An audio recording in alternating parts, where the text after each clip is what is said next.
Nero was not an anomaly. He was the outcome of a system. Rome concentrated power, removed institutional restraints, and placed imperial authority in the hands of a single individual, without preparing that individual to rule independently. This is not a psychological portrait. It is a structural analysis.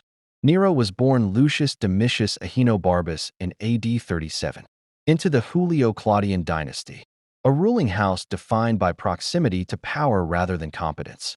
Succession in imperial Rome was informal. There was no fixed law. Legitimacy depended on adoption, senatorial recognition, and most importantly, control of the Praetorian Guard. Nero's father died early, leaving him dependent on his mother, Agrippina the Younger, a woman who understood these mechanics. During Nero's childhood, Rome experienced repeated political purges, executions, exile, and abrupt transfers of authority.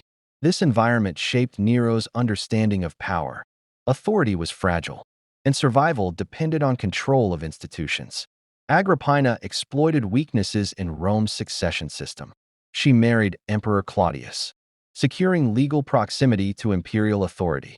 She then persuaded Claudius to adopt Nero, placing him ahead of Britannicus, Claudius' biological son. This decision was legal, but destabilizing. It replaced natural succession with political calculation and transferred legitimacy to a child without independent support.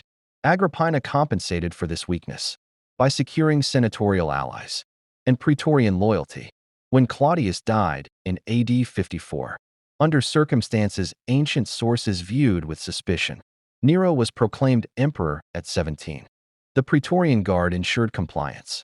The Senate ratified the decision. Rome accepted Nero because Rome prioritized stability over scrutiny. Initially, the system functioned. Authority was exercised by intermediaries, the philosopher Seneca and the Praetorian prefect Burrus. Their role was structural. They filtered decisions, moderated policy, and restrained imperial excess. This arrangement produced the Quinquennium Neronis, 5 years of relative stability. Executions were limited. Provincial administration continued. The Senate retained ceremonial relevance. However, this stability masked a fundamental defect. Nero possessed authority, but not autonomy. Agrippina remained politically active. She attended audiences, issued instructions, and appeared on coinage. This was unprecedented and destabilizing. It undermined Nero's independent legitimacy and signaled divided authority. As Nero matured, he attempted to consolidate power. Agrippina responded by leveraging the same system that elevated him. She reminded Nero that succession could be altered, that Britannicus remained a viable alternative. Britannicus' death, public and sudden, eliminated the last legal rival. This event marked a shift. Violence replaced consensus as a tool of governance. Agrippina then became a liability. Her continued influence represented a structural threat, not an emotional one.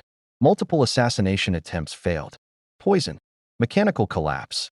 In AD 59, imperial force was used. Agrippina was killed. With her death, all internal restraints were removed.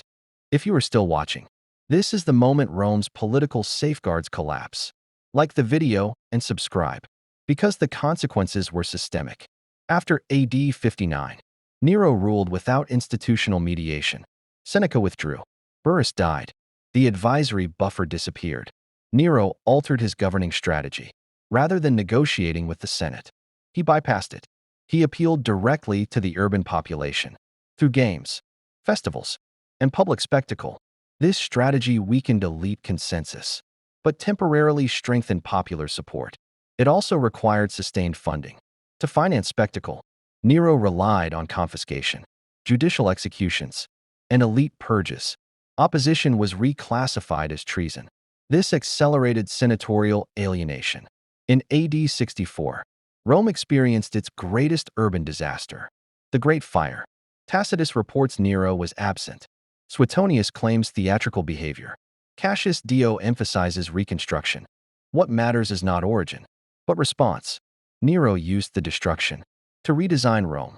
Wider streets, fire regulations, and at the center, the Domus Aurea, a palace complex of unprecedented scale. Funding came through land seizures and forced transfers. Elite resentment hardened into hostility. To redirect blame, Nero targeted Christians. They were politically marginal, legally vulnerable, and lacked patrons. This marked Rome's first state-directed religious persecution. Executions became public deterrents. Fear replaced legitimacy. By the mid-60s, Rome's political cohesion fractured. The Senate no longer trusted the emperor. The aristocracy feared confiscation, and provincial governors sensed weakness. Imperial authority depended on the legions. When governors like Galba withdrew loyalty, the illusion of stability collapsed. The Praetorian Guard recalculated, as it had before. In AD 68, the Senate declared Nero a public enemy. The Guard abandoned him. This was the final calculation.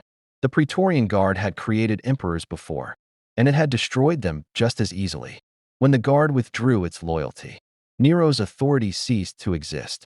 Imperial power in Rome did not end with defeat. It ended with abandonment. Nero fled. He did not flee from rebels. He fled from the institutions that once sustained him, from the Senate that had turned hostile, from the Guard that had recalculated its interests. Isolated, without military protection, and declared a public enemy, Nero no longer ruled. At 30 years old, with no allies remaining, and no army willing to act in his name, he committed suicide. With Nero's death, the Julio Claudian dynasty ended, not with reform, but with collapse. The system that had ruled Rome since Augustus failed without a clear mechanism for succession. What followed was not stability, but fragmentation. Rome entered the year of the four emperors: Galba, Otho, Vitellius, and finally Vespasian. Each rose not through legitimacy, but through military support. Civil war spread across the empire. Legions fought legions.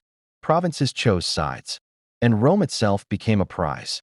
This chaos was not caused by Nero alone. It was the consequence of centralized authority.